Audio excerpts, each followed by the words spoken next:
I'm Päivi Eerola, a visual artist from Finland. In this video blog post I want to talk about finding your visual voice and what I've been pondering about that lately. And the first thing is that I want to invite you to my free public webinar where I talk about this and where we can discuss and chat together.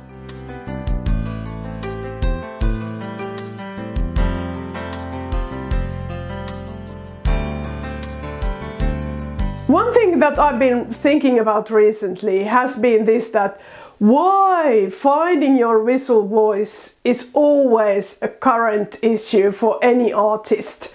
When you create art, you start to question what you do, and I think it's a natural part of the process that you want to bring all in, and then you start questioning when you see the end result, that is there everything you really want to express, and does the end result satisfy you? Does it satisfy other people, and does it show all what you have to give? And then of course also, where do you want to develop? Where do you want to go in your art? What skills do you need to build? All that, it's a big thing.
When I look at my work from the previous year, it feels a bit too traditional.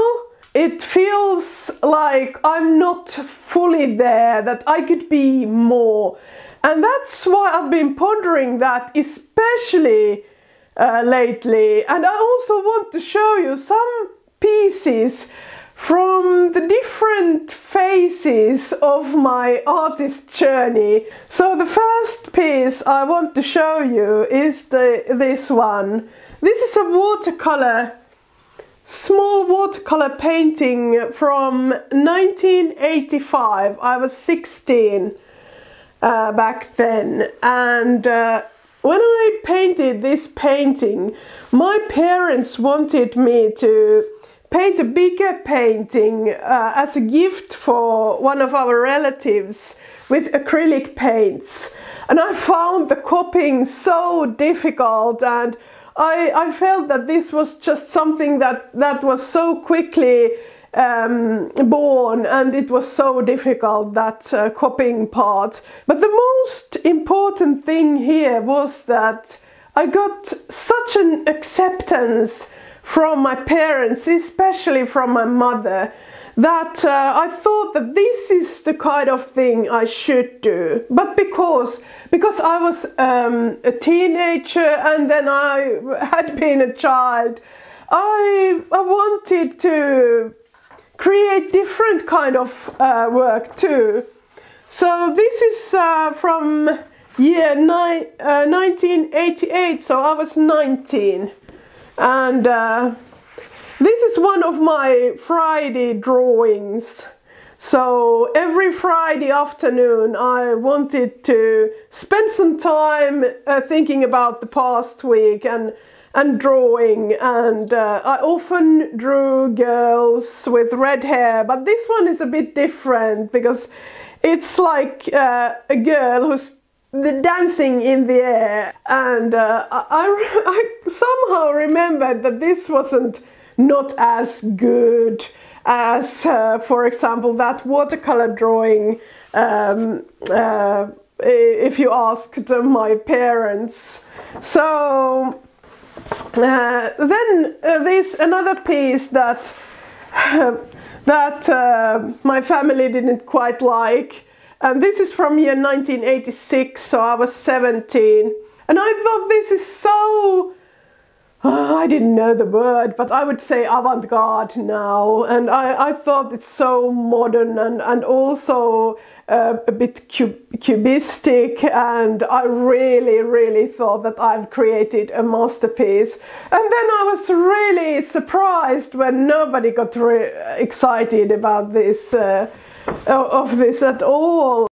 Even if you've enjoyed drawing or painting, then there's come this phase where when you are not painting or drawing at all. So I had a long period in my life when I wasn't creating, and when I started again, it was painful, because all the skills that I had got had somehow disappeared, and I felt that I needed to start from the beginning.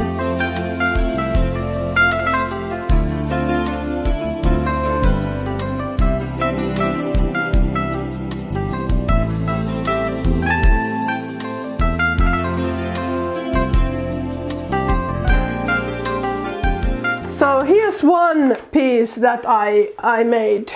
It's a very decorative piece, a couple of flowers, some abstract elements and such. And I really enjoyed creating this. And then I show some more so you get the idea. So here's a small canvas piece. It's a canvas, but there's collage there, and I really enjoyed making these. And the third one,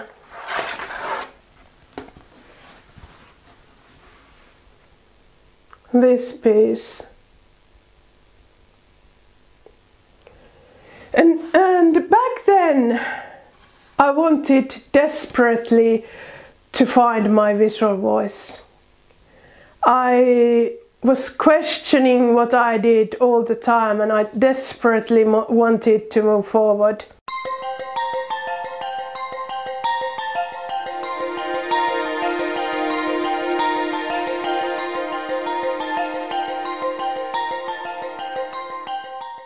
Here's a lot of things that I still like drawing organic shapes, focusing on the details, getting inspired by natural and art history, and creating structures from components.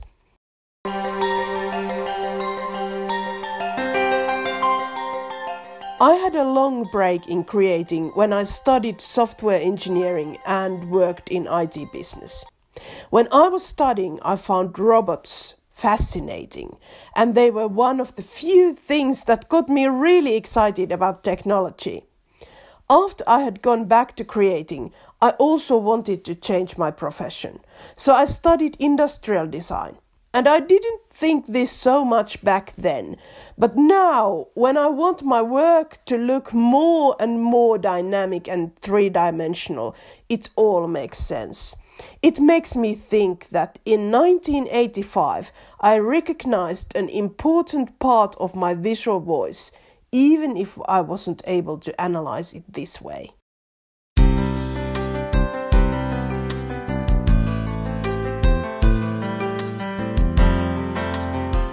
If my parents were still alive, I think that they would really praise this one, and maybe those two pieces that I showed you earlier weren't so much of their taste.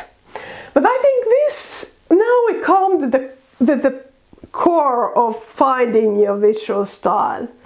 That it's not something that everybody will like.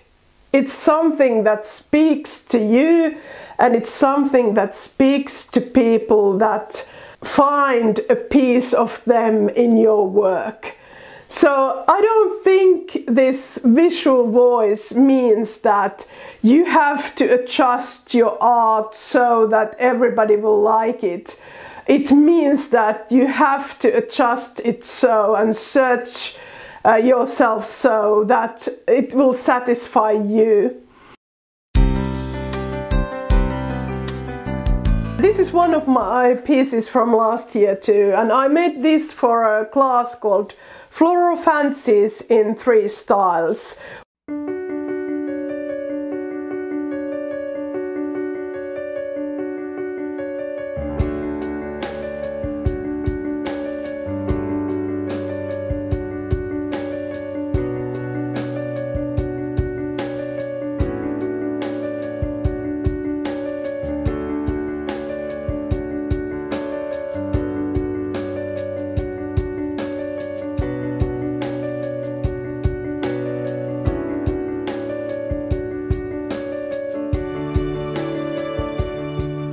In the last portion of the class, I teach how to paint in the old way, how the old masters painted, and this is the piece I'm creating in one of the videos.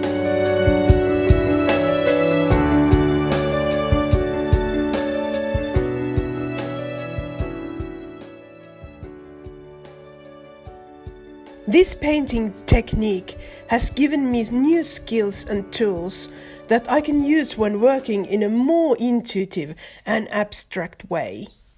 So this is one of them, one of the new paintings in progress, and it still will get more color layers. It will become more colorful, but I've used the same technique than in those traditional pieces, like in that Strawberry Madonna or in that flower painting, but I used them in a different way. I've used them more intuitively. So you could think this as a new version of that traditional paintings. This also lacks some color because it's still in progress, but this one uses the same layered technique, but in a way that's intuitive and also more abstract. I made this at school in 1987, so I was 18 years old.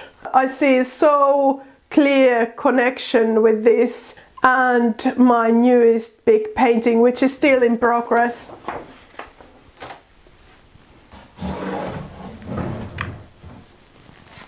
Okay, this is a big one, and there's still a lot to do and paint, but if you look at the style, you can see similarities. The layered look, the depth, they have all been there.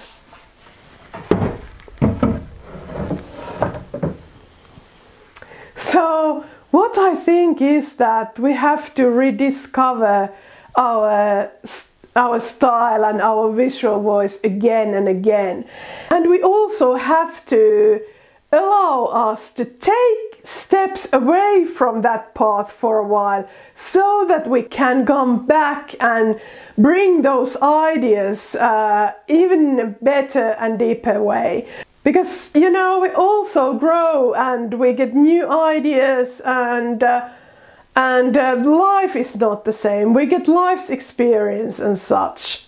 And to me, it has made a big difference that once in a while I grow my technical skills so that I can present my ideas in a new light. So I hope that you come to my webinar to discuss this, and one thing that you could do before the webinar is to look at your old pieces and look at your current pieces and see the similarities and think about the pieces that you were really satisfied with, and then the pieces that other people praised but you weren't so impressed.